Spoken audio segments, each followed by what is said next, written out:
Assalamualaikum warahmatullahi wabarakatuh. Halo teman-teman, di sini kami akan menjelaskan tentang unsur-unsur lingkaran. Pengertian lingkaran. Lingkaran adalah garis lengkung yang kedua ujungnya saling bertemu dan semua titik terletak pada garis lengkung tersebut dan mempunyai jarak yang sama terhadap titik tertentu.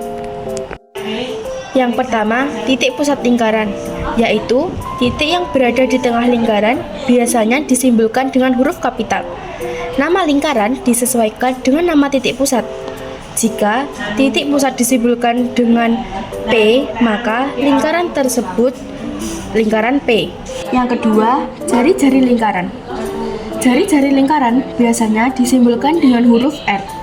R singkatan dari radius. Jari-jari lingkaran adalah garis lurus yang menghubungkan titik pusat dengan titik pada lengkungan lingkaran. Ketiga, diameter lingkaran.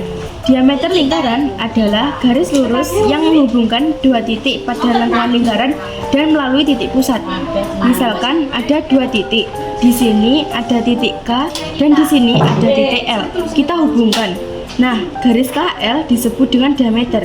Ingat ya, dia harus menghubungkan dua titik, kemudian harus melalui pusat lingkaran.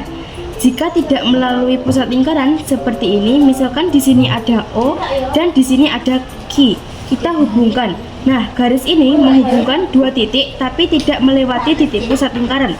Jadi, ini bukan diameter. Keempat, busur lingkaran. Busur lingkaran adalah garis lengkung pada lengkungan lingkaran, merupakan bagian dari keliling lingkaran. Manakah yang dimaksud dengan busur lingkaran? Pada gambar ini, contohnya yaitu garis A ke B. Nah, garis ini disebut dengan busur lingkaran, yaitu busur A, B.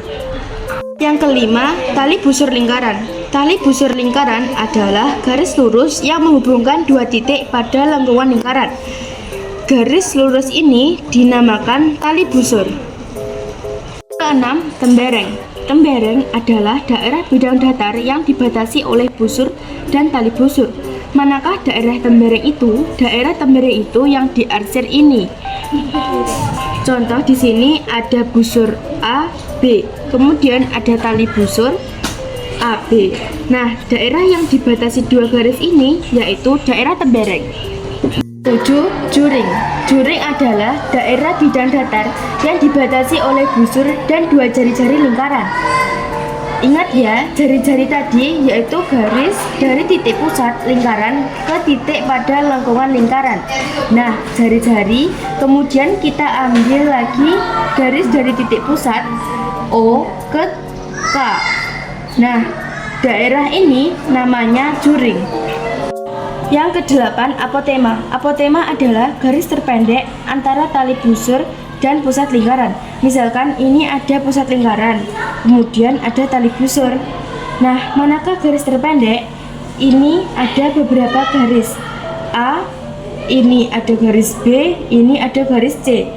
Nah, manakah yang paling pendek di antara tiga garis ini? Tentu yang paling pendek adalah garis C. Yang garis C inilah yang disebut dengan apotema. Garis C ini atau apotema tadi akan membentuk sudut siku-siku atau sudut 90 derajat dengan tali busur.